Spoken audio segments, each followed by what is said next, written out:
Shutter खुल गया है, इसके अंदर है अपनी माफिया स्कॉर्पियो एन। तरह के घर बने हुए हैं यहाँ के गांव में और पूरे खेत ही खेत। अब पता नहीं किस चीज की खेती होती है यहाँ पे। इस गाड़ी के ना भाई 1 लाख किलोमीटर पूरे करने हैं और काफी लोगों को एक्चुअल में लगता है जब मैं इसकी तारीफ कर रहा होता हूँ कि महिंद्रा ने हमें स्पॉन्सर कर रखा है। बाकी सुबह सुबह आते तो झाड़ियों में देख सकते थे, क्या पता कोई 2 नंबर कर रहा होता है यहाँ पे भी बैठ के। एंड यहाँ पे नई वाली X7 2-3 बार दिख चुकी भाई मेरे को। वैसे रेट चल रहा है यहाँ पे 171 लाख पर लीटर। तो जी लो, अल्बेनिया और मोंटेनेग्रो का जो है बॉर्डर आ चुका है। इमिग्रेशन ऑफिसर हमारा नक्शा चेक कर रहे हैं पूरे गाड़ी का। फाइनली हम यहाँ पे आ चुके हैं। देख रहे हो कितना छोटा सा देश है भाई, मतलब मेरी एक उंगली लग रही है यहाँ पे। यहीं पे एक ऑफिसर मिले, कह रहे यूट्यूब चैनल दिखाओ अपना। मैं कहीं चैनल देख के जब्त ना कर ले हमको कि बॉर्डर की वीडियो बना रहे हैं।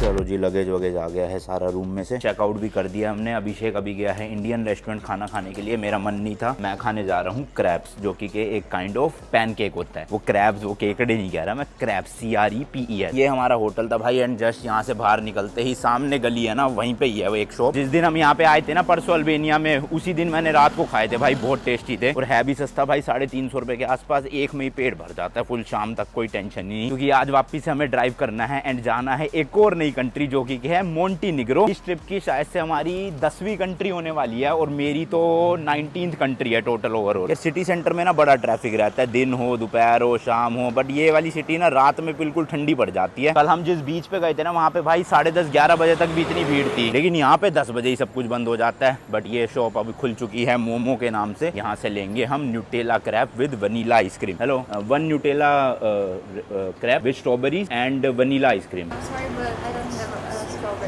You don't have strawberry? You want any other fruits like bananas, pineapple? No, just without any fruit. Just crabs, Nutella and 1 scoop of. बाकी ये मेन्यू है भाई इनका, देख लेना। रेट सही है, ज़्यादा महंगा नहीं है, सस्ता है और अच्छा भी है। टेस्ट भी मस्त था और भूख भी मिट जाती है पूरी। बाकी होटल के आसपास का एरिया कुछ इस तरह से लगता है। वो सामने सब्जी मंडी है छोटी सी, स्टोर वगैरह भी है काफ़ी यहाँ पे। तो देखो भाई इस तरह से तवे पे बनता है। पहले वो जो बटर होता है या क्या बटर कहते हैं पता नहीं क्या, बेस सा बनाते हैं ना डोसे जैसा, तो ये बन गया। इसके ऊपर फिर लगाएंगे न्यूटेला। एंड आइसक्रीम के भी इतने सारे फ्लेवर है, बट वनीला ही मस्त लगता है। अब इनके पास स्ट्रॉबेरीज तो है नहीं, तो विदाउट उसके ही खाना पड़ेगा। वैसे उसके साथ मस्त टेस्ट आता है। इंडिया में कुछ लोग बिस्किट को बिस्कुट बोलते हैं ना, यहाँ पे भी भाई देखो बिस्कुटे लिखा हुआ है। पुलिस को बोलते हैं पुलिसिया। बाकी यहीं पे काफी सारे कैफे बने हुए हैं भाई खाने पीने के लिए मस्त। ये यहाँ की करेंसी है भाई LEKE। वैसे तो ऑफिशियली LEK लैक बोलते हैं, बट यहाँ की लैंग्वेज में LEKE है। Thank you. टोटल भाई 280 लाख का आया है। स्ट्रॉबेरीज के साथ महंगा था, 350 का पड़ा था उस दिन। एंड कुछ इस तरह से देते हैं, प्लेट में नहीं परोसते, ऐसे रोल सा बना देते हैं और मस्त खाते चलो। मजा आ जाता है भाई खा के। जगह जगह पे ना पेड पार्किंग बनी हुई है। देखो 0 से 1 घंटे आवर को बोलते हैं ओरे, 200 लाख। और अगर 0 से 8 घंटे लगाओगे तो भाई 1000 लाख। भाई साहब बहुत महंगी पार्किंग है। हालांकि हमने तो होटल वालों की पार्किंग ली है, उन्होंने हमसे पर नाइट जो है वो 10 यूरो ली है। एंड रूम के समेत हमसे टोटल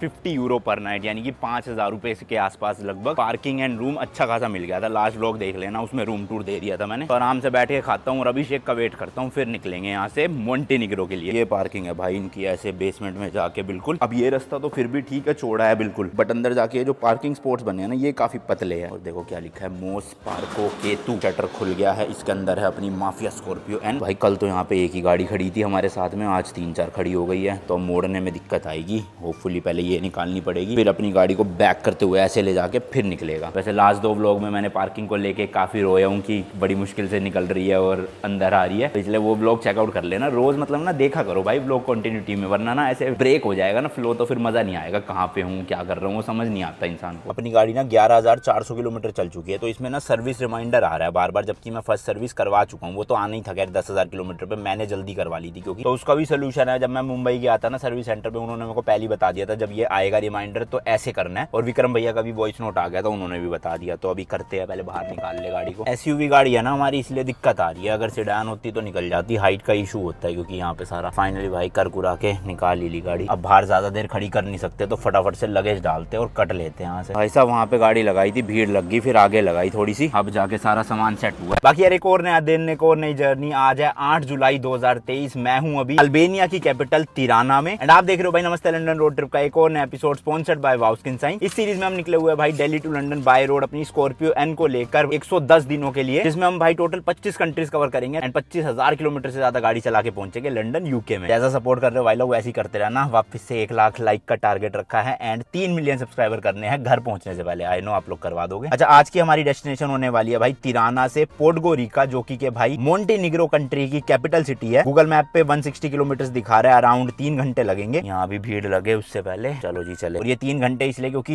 यहाँ पे जो है अल्बेनिया में पहाड़ी इलाका है प्रॉपर, तो स्पीड लिमिट 80-90 से ऊपर जाती नहीं है, वरना ये 160 किलोमीटर तो भाई 1.5 घंटे में पूरे हो सकते थे।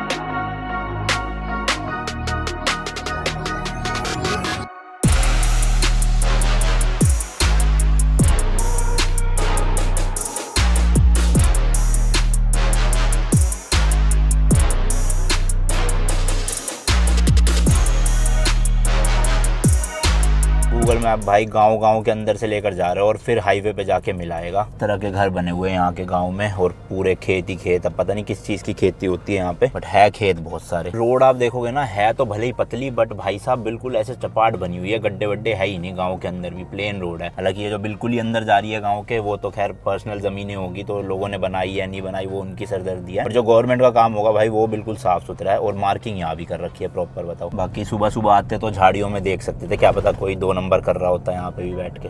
वैसे होंगे सबके पास वॉशरूम तो। और वो भाई सामने हाईवे आ गया है जो हमें सीधा लेकर जाएगा मोंटेनिग्रो तक। बॉर्डर यहाँ से अभी बचा हुआ है 110 किलोमीटर के भी ज़्यादा।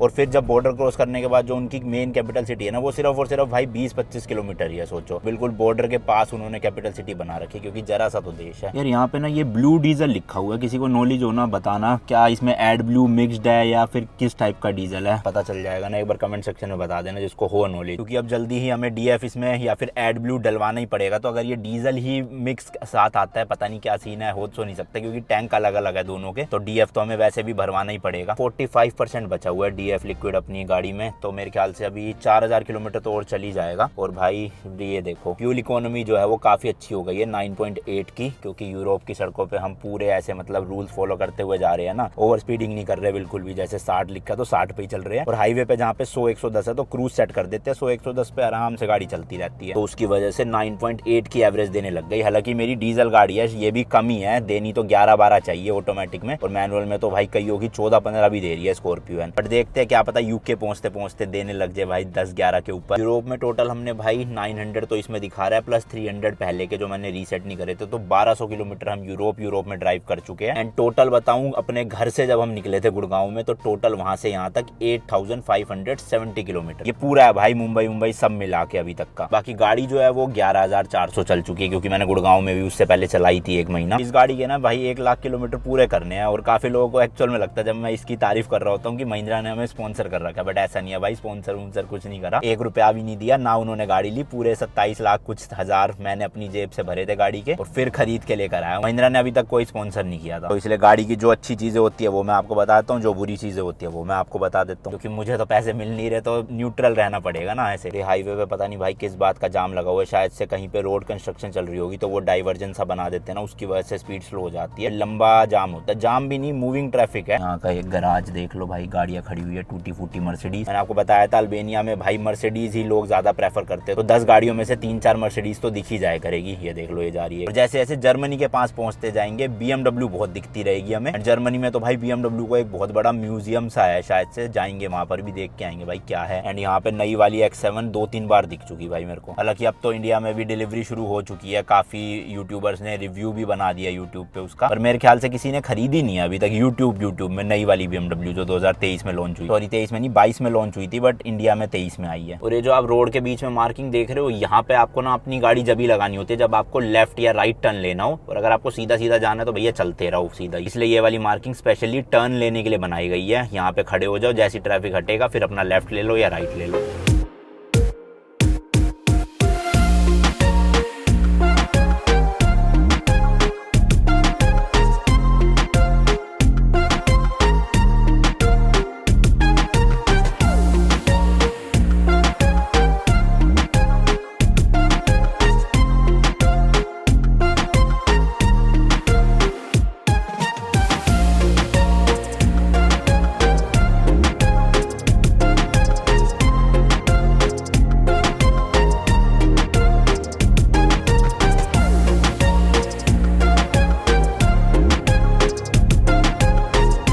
भाई यहाँ से 20 किलोमीटर रह गया है, तो मेरे पास ना अल्बानिया की थोड़ी करेंसी बची हुई है, थोड़ी नहीं मतलब ज़्यादा बची हुई है, तो डीजल ही भरवा लेते, वरना एक्सचेंज करवाऊंगा तो बहुत ज़्यादा गंदा रेट मिलेगा। यहाँ पे कम से कम कुछ तो वसूल हो जाएगी। डीजल टोटल भाई 1500 लाख बचे हुए हैं हमारे यहाँ के, तो इतने का ही डलवाऊंगा। वैसे रेट चल रहा है यहाँ पे 171 लाख पर लीटर, और इन्होंने कन्वर्जन रेट भी लिखा हुआ है अपनी करेंसी और यूरो, यूएसडी एंड जीबीपी। अब लेट्स सी 1500 लाख में कितना डीजल डालते हैं। हमारा ऐसा कार्ड होता है, इनका टच करते हैं, फिर उसके बाद मशीन स्टार्ट होती है। टोटल भाई 8.52 लीटर आया है, ठीक है। 8.5 लीटर लगभग इंडिया के 1500-1600 रुपये लगा लो आप एग्जैक्ट। यहीं पे भाई गाड़ी साइड में लगा दिया पार्किंग में, क्योंकि बॉर्डर आने वाला है, अब हमें जगह मिलेगी नहीं, तो इसलिए झंडा यहीं पे फहरा देते हैं अल्बानिया का, ना रह जाएगा भाई इसी चक्कर में। एंड छोटी सी वॉशरूम ब्रेक भी ले लेंगे। पहले भाई जाके सुसु ही कर लूं, बड़ी तेज प्रेशर बन रहा है भाई। सब टूटी देख रहे हो कैसी लगा रखी है, इंस्टेंट सी। चलो जी चलो, कार्यक्रम शुरू करते हैं। यही एक जगह मिली भाई। वैसे हाईवे पे ना पार्किंग स्पॉट्स बने होते हैं, बट यहाँ के हाईवे बिल्कुल पहाड़ वाले रास्ते हैं ना, तो उसकी वजह से है ही नहीं जगह साइडों में रोकने की गाड़ी, और जहाँ पे है भी तो वहाँ पे इतनी खुली जगह नहीं है कि हम आराम से लहरा सके खड़े होके, इसलिए पेट्रोल पंप पे ही ज्यादा सही है। Delhi to London road trip की भाई कंट्री नंबर 9 एंड अपनी गाड़ी से by road country number 8 Albania में आप सभी का स्वागत है।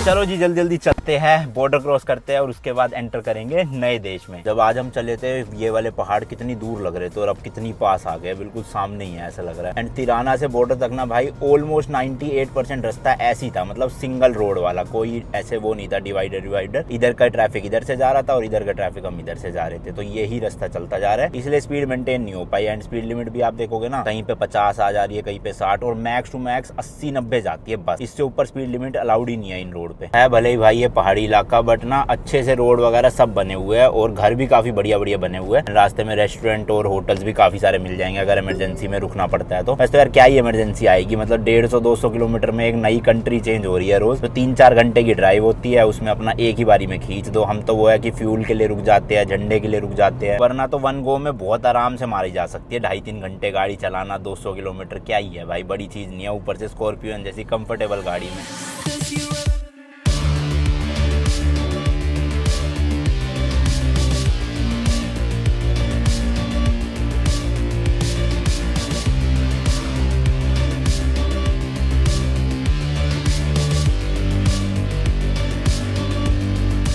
जी लो, अल्बानिया और मोंटेनेग्रो का जो है बॉर्डर आ चुका है। फटाफट से सारी काम धाम करवाते हैं जो हम हमेशा से करवाते हैं। एंड इस वाले बॉर्डर पे भाई ज्यादा भीड़ नहीं है, ट्रक व्रक तो है ही नहीं, 2-3 गाड़ियां खड़ी हुई है लाइन से बस। एंड जो हमने ग्रीस से लिया था इंश्योरेंस, उसमें भाई मोंटेनेग्रो नहीं है, तो मतलब कि वापिस से ये कहेंगे कि इंश्योरेंस लो, या तो ये छोड़ देंगे जैसे कि पहले अल्बानिया वाले ऑफिसर ने छोड़ दिया था, कह रहे थे जाओ कोई बात नहीं।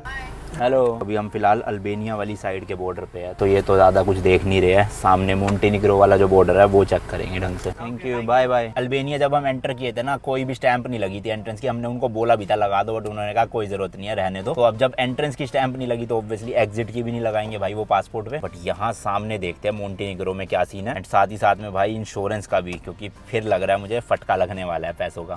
एंड कोरोना के टाइम पे भाई ये देखो, कोविड टेस्ट यहीं पे हो जाते थे बॉर्डर पे ही, आपको सिटी में जाने की जरूरत नहीं पड़ती थी ऑब्वियसली भाई, क्योंकि अलाउ तो करते नहीं थे उस टाइम पे बिना कोविड टेस्ट के। जब तक RT-PCR की रिपोर्ट नहीं होती थी तब तक आप जा नहीं सकते थे। इसी रीजन की वजह से मैं 2 साल भाई निकला ही नहीं था इंटरनेशनल, क्योंकि बहुत झमेले होते थे। पहले इंडिया में टेस्ट करवाओ, फिर उतर के टेस्ट करवाओ, फिर वहां से निकलने में टेस्ट करवाओ, फिर इंडिया आके टेस्ट करवाओ। इतने झमेले कौन पालेगा भाई, उससे अच्छा घर पे रहो, इंडिया घूमो अपना। बट अब जैसे ही सारा कोविड का सीन खत्म हो गया है, आपके सामने है भाई, निकल गए हैं सीधा। देर भाई भीड़ लगी पड़ी है, क्योंकि ज्यादा टाइम लगा रहे होंगे ना डॉक्यूमेंट चेक करने में। एंड यहाँ पे भाई बोर्ड भी है, वेलकम लिखा हुआ है और मोंटेनेग्रो लिखा हुआ है, यही 2 चीजें समझ आ रही है बस। इस कंट्री में भी हमें एक ही दिन रहना है, तो अगर इंश्योरेंस 15 यूरो का हुआ तो ठीक है भाई, दिल पे चुभता नहीं है। बट 50 यूरो वाला हुआ ना तो भाई बहुत दुख होता है एक दिन के लिए 5000 रुपए खर्चने में। और अगर जाने दिया फ्री में तो फिर अलग ही लेवल की खुशी हो जाती है। गाड़ी की ना RC बहुत ज्यादा इंपॉर्टेंट है, क्योंकि सबसे पहले पासपोर्ट मांगते हैं, फिर सेकंड चीज भाई RC ही मांगते हैं। कारनेट कोई नहीं मांगता। कारनेट मांगा था जब यूरोप में पहली बार एंटर कर रहे थे ना, वो भी मांगा नहीं था, हमने ही जबरदस्ती कहा था कि भैया प्लीज स्टैंप लगा दो वैसे, वरना तो भैया सिर्फ RC चाहिए रजिस्ट्रेशन, और कुछ नहीं इनको। ये हमारे सामने जो गाड़ी है मोंटेनिग्रो की है, देखो MNE लिखा हुआ है ना आगे, तो पूरे यूरोप में सेम नंबर प्लेट चलती है, बस आगे के ये डिजिट चेंज हो जाते हैं जिस भी कंट्री में। एशिया में भी ना भाई यूरोप जैसा ही सीन कर देना चाहिए, किसी भी कंट्री में जाओ, एंट्री करो, एग्जिट करो, अगर आपके पास एशिया में किसी भी एक कंट्री का पासपोर्ट है, ज्यादा चेकिंग वेकिंग ना हो, बट होना थोड़ा मुश्किल है भाई। कुछ देश ऐसे है जो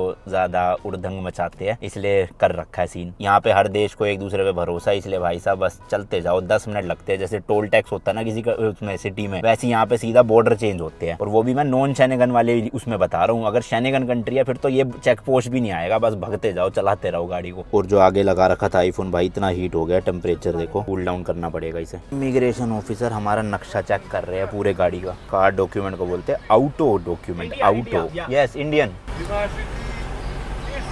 इंश्योरेंस, दिस वन इंश्योरेंस मांग लिया है बट है नहीं उसमें। What? Yes yes, passport, passport on passport. Schengen visa, yes. Schengen visa, sticker on passport.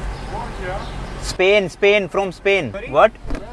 No, Mahindra. Mahindra, Indian brand. Indira को ना कुछ तो करना पड़ेगा भाई दूसरे देशों में भी, कि नाम मतलब फेमस हो। ऐसे इंडिया में तो जानते हैं लोग अच्छे से महिंद्रा को, बट बाहर किसी को नहीं पता। जैसे टोयोटा का नाम पूरे वर्ल्ड में चलता है ना भाई, जानते हैं सब लोग टोयोटा की गाड़ियों को, वैसे ही महिंद्रा को बनाना पड़ेगा अपना। इंश्योरेंस दे दिया है, अब वो मना करेंगे कि है नहीं इसमें तो लेकर आओ। तो भाई बोल दिया उन्होंने कि लेकर आओ इंश्योरेंस, पासपोर्ट अपने पास रख लिया है, तो अभी हम जाएंगे इंश्योरेंस खरीदेंगे, उनको देंगे, फिर वो हमारा पासपोर्ट दे देंगे। आज भी भाई हमारे पास यूरोस तो है नहीं, तो डॉलर ही पे करने पड़ेंगे उनको, अपना निकलवा लेंगे बोस्निया में या फिर मोंटेनिग्रो में यूरो। यहाँ पे लगा दिया भाई गाड़ी, और ये देखो यहाँ से जो अल्बानिया जा रहे हैं कितनी लंबी लाइन है। मेरे ख्याल से तो भाई यही कैबिन लग रहे हैं मुझे इंश्योरेंस के लिए, पूछ लेता हूँ इनसे। आगे है भाई, यहाँ पे नहीं है इनके पास, वो सामने टर्मिनल पे ही जाना पड़ेगा लग रहा है। तो भाई यहीं बिल्कुल बॉर्डर पे ही बना रखे हैं इंश्योरेंस का डिपार्टमेंट इन्होंने। ये नहीं पता 15 यूरो बोले थे या 50 यूरो, क्योंकि 15-50 वो थोड़ा ना कंफ्यूजन सी हो जाती है इंग्लिश में उनको बोलने में। Hello, how much for insurance? We paper from drive card. RC registration, auto document, working, YouTuber, YouTube, yes, I make videos on YouTube, yes, from last 5 year। है तो भाई 15 यूरो का ही, बट ये कह रहे हैं कि कैश ही चलेगा, डॉलर भी नहीं चलेगा और ना कार्ड। तो अब सिक्के निकाल रहा हूँ यूरो के जितने पड़े हुए हैं, होपफुली 15 हो जाए भाई गिन चुन के, वरना तो बहुत दिक्कत हो जाएगी। अल्बानिया जाना पड़ेगा वापस। लेट्स सी, 2 4 6 8 10 12 13 14 15, भाई बताओ क्या किस्मत है। एग्जैक्ट 15 यूरो के ही सिक्के पड़े थे और 15 यूरो का ही इंश्योरेंस है भाई, गजब की किस्मत है सही में। 15 यूरो, वरना वो भाई कह रहे थे कि मैं टैक्सी में आपको लेकर जाऊंगा मोंटेनिग्रो और फिर वहाँ से कैश निकलवाना, क्योंकि हमारी गाड़ी को तो जाने नहीं देंगे जब तक हम उन्हें इंश्योरेंस नहीं दिखाएंगे। और अल्बानिया में बहुत दूर है भाई, जो गांव है ना वहाँ का। ओके,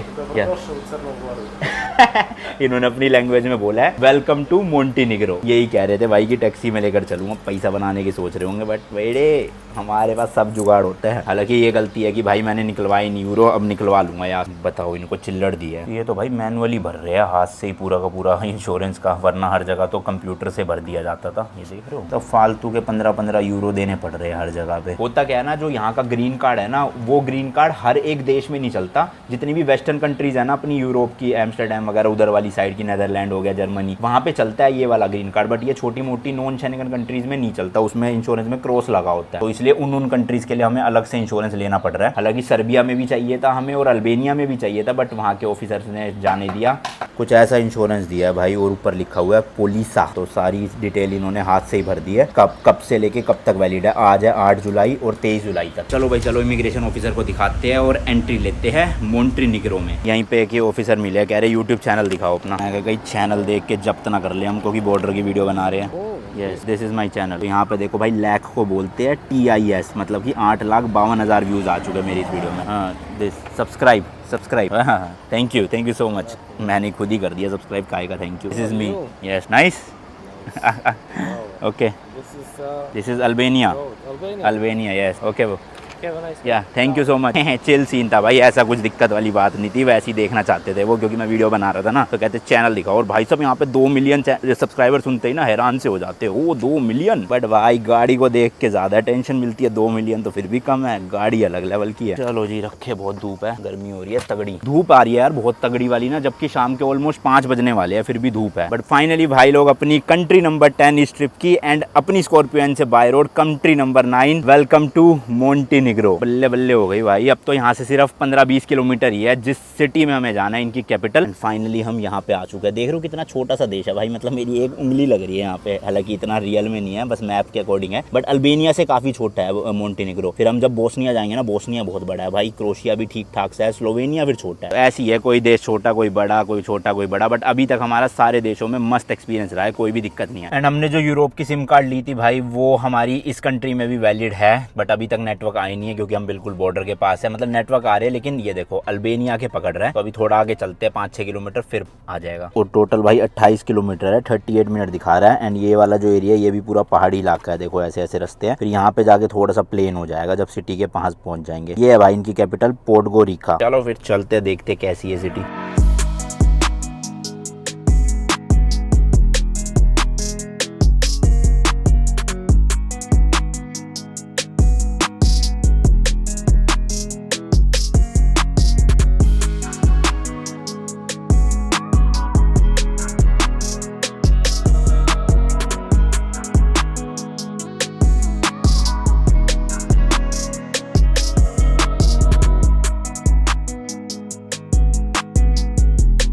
लो भाई पहुंच चुके हैं मोंटेनिग्रो की कैपिटल सराजीवो में, बट भाई खाली खाली सी सड़कें लग रही है, बिल्कुल सिटी सेंटर ऑलमोस्ट आ ही गया है ये, और कोई लोग ही नहीं दिख रहे। ऐसा लग रहा है सब लोग घर में ही छुपे हुए हैं, और जबकि शाम के मेरे ख्याल 5:30 बज चुके हैं, 5-5:30। बताओ, खाली पड़ा है, सुनसान बिल्कुल। लो भाई पहुंच चुके हैं मेन सिटी सेंटर में, एंड काफी खाली खाली सा लग रहा है, मतलब 4-5 गिनती की गाड़ियां दिख रही है, और ज्यादा भीड़ भी नहीं है। टूरिस्ट तो छोड़ ही दो, लोकल लोग ही नहीं दिख रहे गलियों में। तो अभी कोई रेस्टोरेंट ढूंढ रहे हैं खाना खाने के लिए, भूख लग रही है, और वहीं पे बैठ के होटल ढूंढेंगे फिर। चलो भाई मिल तो गया एक रेस्टोरेंट, बड़ा ही सुनसान सा शहर है यार, देख रहे हो, ये रहा मसाला आर्ट। हरियाणा, हाँ जी, गुड़गांव से। आप कहाँ से हो इंडिया में? राजस्थान में कहाँ से? पाली से सर। पाली? Yes sir. अच्छा सही है। चलो भाई पेट पूजा कर ले सुबह से, क्योंकि वो क्रैप्स ही खाए हुए खाली मैंने। वाईफाई हुआ क्या? Yes sir. सही स्पीड है? ठीक। वीडियो अपलोड करनी है भाई तो यहीं पे हो जाएगा, क्योंकि होटल का कुछ नहीं पता कब मिले कब नहीं। लो जी लो, अपना खाना आ गया है। वेज में हमने कढ़ाई पनीर मंगवाई है, एंड साथ में बटर नान, और ये क्या है? क्या है? दाल मखनी। अच्छा हाँ।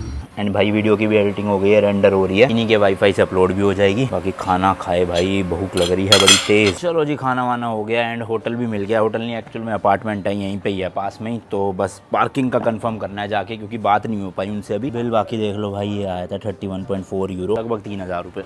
बिल्कुल पास ही था भाई, रेस्टोरेंट कहीं वहाँ पे था। और अभी देखो भाई 6:30 बज रहे हैं, लेकिन फिर भी धूप निकली पड़ी है प्रॉपर। और ये जो लेफ्ट में आप अपार्टमेंट देख रहे हो ना, इसी किसी, और ये जो लेफ्ट में आप अपार्टमेंट देख रहे हो ना, यहीं पे ही है भाई कहीं। यहाँ की लोकल सिम तो है नहीं, इसलिए फ़ोन नहीं कर सकते, बट उनका नंबर हमने व्हाट्सएप पे ऐड कर दिया है, और फिर व्हाट्सएप कॉल करेंगे उनको। तो लेट्स सी क्या बनती है बात।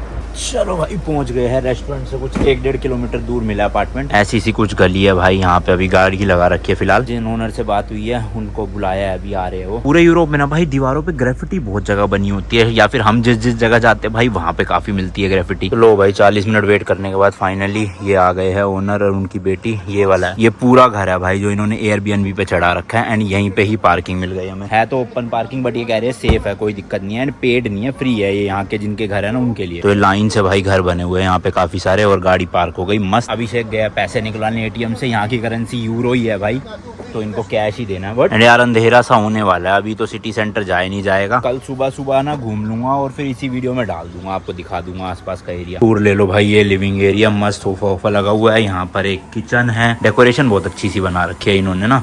और ये है भाई वॉशरूम, काफी बड़ा है, एंड वॉशिंग मशीन भी है ड्रायर के साथ, तो मस्त कपड़े धोएंगे। इधर एक बेडरूम है, डबल बेड लगा हुआ है, छोटे साइज वाला, एंड इधर है दूसरा बेडरूम कुछ इस तरह से। इसमें 2 सिंगल बेड है, एंड गिटार भी अभी बजाऊंगा देखना। बाकी छोटी सी बालकनी है यहाँ पे, और अच्छा है भाई। बेडरूम में एसी नहीं लगे हुए, मेन हॉल में ही एसी लगा है एक। और यहाँ पे भाई मच्छर बहुत है, जरा जरा से मच्छर ना ऐसे काट रहे हैं सुई की तरह, हालत खराब होगी। तो बस अभी सामान ले आता, अभी से फिर दरवाजा बंद करके रखेंगे। और अभी मैं करूंगा भाई रेस्ट, आज नहीं जा रहा कहीं भी, सुबह दिखाऊंगा आपको सिटी थोड़ी बहुत जो आसपास की होगी। वैसे तो कल हमें निकल जाना है यहाँ से, बट कोशिश करूंगा जल्दी उठ के जल्दी दिखा दूं, फिर निकले अगले देश के लिए, बोस्निया। द नेक्स्ट मॉर्निंग, रात को भाई साहब मैंने सोचा मूवी वूवी देखूंगा, बट इतनी तेज नींद आई मैं सो ही गया, ना तो एडिटिंग करी ना काम किया। गाड़ी वहाँ सामने से हमने हमने यहाँ पे इधर लगा दी थी रात को। गर्मी बहुत तगड़ी वाली हो रही है भाई, बट एक्सप्लोर करना है सिटी को पूरा पूरा तो नहीं, मतलब जितनी स्पोर्ट्स हो सके, क्योंकि आज ही हमें फिर निकलना भी है भाई आगे अगले देश के लिए, जो कि क्या है बोस्निया। अभिषेक का वेट हो रहा है, बस जैसे ही आएगा फिर निकलेंगे घूमने। मोंटेनिग्रो भाई यूरोप की one of the smallest country है एंड पूरे वर्ल्ड की बात करें तो भाई 162 नंबर पे आती है। पूरी कंट्री का टोटल एरिया भाई सिर्फ और सिर्फ 13,812 किलोमीटर स्क्वायर है एंड पॉपुलेशन की बात करें तो पूरे ही देश में भाई सिर्फ 6,20,000 लोग रहते हैं, जिसमें से ऑलमोस्ट 2.7 लाख पीपल तो यहाँ की कैपिटल पोडगोरिका में ही है। सबसे पहले तो भाई यहाँ के सिटी सेंटर यानी कि इंडिपेंडेंस स्क्वायर में जा रहा हूँ, वहाँ पर देखते हैं क्या है। रोड पे ही देखो इस तरह की छोटी छोटी दुकानें बनी हुई है, कोल्ड ड्रिंक वगैरह ले सकते हो आप यहाँ से भी, और बस स्टॉप भी है ये। तो लोग वेट कर रहे हैं ना, ये देखो ये भाई सब किस चीज का वेट कर रहे हैं, कौन सी बस का वेट कर रहे हो भाई? वेट कर रहा हूँ भाई।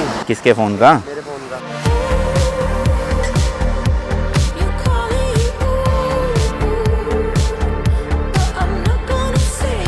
सब कुछ बंद पड़ा हुआ है इस टाइम पे। अब आज संडे है शायद से इसलिए, या फिर ये भी हो सकता है कि दोपहर को गर्मी की वजह से स्टोर बंद रहते हैं और शाम में खुलेंगे फिर, क्योंकि जब हम कल एंटर किए थे ना सिटी में भाई शाम के 6 बज रहे थे और 6 बजे भी सब कुछ बंद पड़ा था क्योंकि धूप हो रही थी बहुत ज्यादा। तो इंडियन रेस्टोरेंट वाले थे ना भैया, उन्होंने बताया कि 7 बजे के आसपास लोग निकलते हैं। बंद है ये स्टोर भी बंद पड़ा भाई, पानी लेना था। पूरे यूरोप में ना भाई संडे ऐसा होता है कि सब कुछ ही बंद होता है, सुपर मार्केट वगैरह। तो हमें प्लान करनी पड़ेगी चीजें, संडे को ज्यादा ना घूमने का ना रख के ट्रैवल का रखेंगे। इलेक्ट्रिक स्कूटर यहाँ पे भी है, चलो बढ़िया, बट इनकी ऐप अलग है तो मैं कर लूंगा डाउनलोड। अभी फिलहाल जो यहाँ का सिटी सेंटर है वो तो आने ही वाला है, वहाँ पे घूमते हैं देखते हैं क्या है। वैसे उम्मीद लग तो नहीं रही कुछ खुला हुआ मिलेगा क्योंकि सब कुछ ही बंद है भाई। देख रहे हो भाई कोई नहीं बैठा हुआ अंदर, सारा बंद है और शटर वटर नहीं लगाते हैं यहाँ पे। ऐसी शीशे के ही शोरूम बने हुए हैं, दुकानें बनी है। ये भी देख लो भाई बंद पड़ी है ऐसी। पूरा भाई सामने जहाँ फुहारा लग रहा है ना यहाँ का सिटी सेंटर या फिर इंडिपेंडेंस स्क्वायर, यहीं पे एक बड़ी सी सुपर मार्केट भी, और ये भी मुझे बंद ही लग रही है, एक बार देखते हैं फिर भी। ये देखो भाई सब कुछ बंद पड़ा हुआ और यहाँ पे भी कसीनो है, जैसे कि मैंने बताया यूरोप की काफी सिटीज में ऐसे खुलेआम कसीनो चलते हैं और सब कुछ ही बंद है। चलो भाई चलो रहने दो, क्या ही घूमे, सिटी पूरी सुनसान है खुद से ही। किसी भी जगह का सिटी सेंटर तो भाई भरा ही रहता है हमेशा, बट यहाँ पे देख लो बिल्कुल सुनसान है, सब लोग घर पे ही अपने बैठे हुए हैं। टूरिस्ट तो छोड़ो, लोकल लोग ही नहीं दिख रहे यहाँ पे कोई भी। सामने बट हार्ड रॉक कैफे है, वो भी बंद ही पड़ा होगा इस टाइम पे। क्या ही फायदा हुआ भाई निकलने का, कुछ था ही नहीं। इससे अच्छा तो सीधा निकल जाते हैं अगली कंट्री के लिए। यहाँ पे भी देखो भाई सब कुछ बंद पड़ा है, लिटरली A to Z सब कुछ। तो विनर लेने थे यार यहाँ मोंटेनिग्रो से, वो भी नहीं मिल पाएंगे। फ्रिज मैग्नेट और अपना पोस्ट कार्ड, अब सब कुछ ही बंद पड़ा है भाई साहब। जो मेन सिटी सेंटर है वहीं पे ही कोई दुकान नहीं है, तो फिर तो कहाँ ही मिलना। और बॉर्डर भी इन देशों के कुछ ऐसे खास नहीं है कि वहाँ पे कोई दुकान और हम ले सकें। ओ भाई शुक्र है एक दुकान तो मिली खुली हुई, यहाँ पे पानी वानी लेते हैं, कुछ तो प्यास लग रही है बड़ी तेज। एक तो गर्मी इतनी तेज है भाई क्या बताऊँ। आइसक्रीम वगैरह तो है भाई इनके पास मस्त।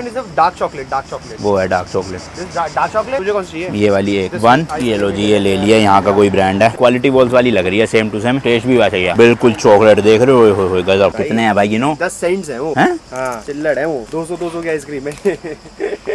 Okay thank you. इंडिया में क्वालिटी वॉल्स भी नहीं आती इतनी महंगी, वो भी 70-80 रुपए की है, यहाँ पे 200 रुपए की दी है, 2 यूरो की। इसके अलावा भाई मोंटेनिग्रो में ना ऑलमोस्ट 70% ऑर्थोडॉक्स है, 20% मुस्लिम है और जो बाकी बचे वो कैथोलिक्स है। एक और फन फैक्ट भाई, मोंटेनिग्रो के जो लोग है ना वो भाई पूरे यूरोप में सबसे टॉल हाइट वाले यानी कि सबसे लंबे होते हैं। वैसे देख के लगा तो नहीं मुझे अभी तक किसी को ऐसा कि इतने लंबी हाइट है। सही में भाई बिल्कुल ही बोरिंग सिटी है, ऐसे वेला बैठा हूँ, देखो कुछ है ही नहीं करने का, कुछ हैपनिंग सही नहीं हो रहा। कैफे बार म्यूजिक कुछ नहीं चल रहा है यहाँ पे। तो खत्म करते हैं भाई इस वाले व्लॉग के लिए, अब कितना ही घूमूंगा, नेक्स्ट कंट्री निकलते हैं जो आप अगला व्लॉग देखोगे। बाकी पसंद आई वीडियो तो कर देना लाइक शेयर कमेंट वगैरह जो भी करना चाहो आप, सब्सक्राइब मार देना। मिलता हूँ आपसे नेक्स्ट वीडियो में, till then good bye. As always तीखे रास्तों पर नहीं पड़ना फीका, बाय।